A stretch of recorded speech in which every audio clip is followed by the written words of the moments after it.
Hey everyone, today I'm going to show you how to scan a QR code with Google Authenticator. Without any further ado, let's get started.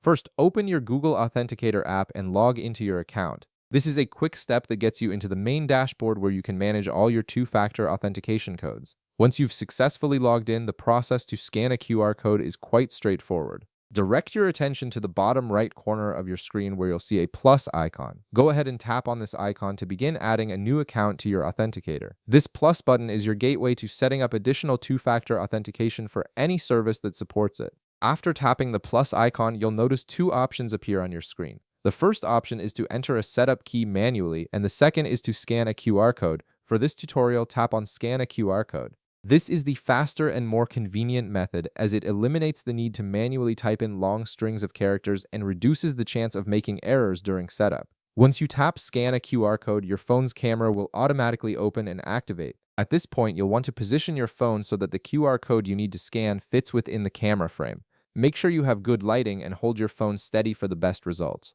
The app will detect the QR code within seconds and scan it automatically without you needing to press any additional buttons. After the QR code is successfully scanned, Google Authenticator will immediately process the information and add the account details to your app. You'll see the new entry appear in your list of accounts with the service name and a rotating 6-digit code. This code is what you'll use for two-factor authentication whenever you log into that particular service. The beauty of scanning a QR code is that it instantly populates all the necessary information without requiring you to manually enter setup keys or account names, and that's all there is to it. You've now added a new account to Google Authenticator by scanning a QR code, making your online accounts more secure with two-factor authentication. If this video helped you out, be sure to leave a like, subscribe, and I'll see you in the next one.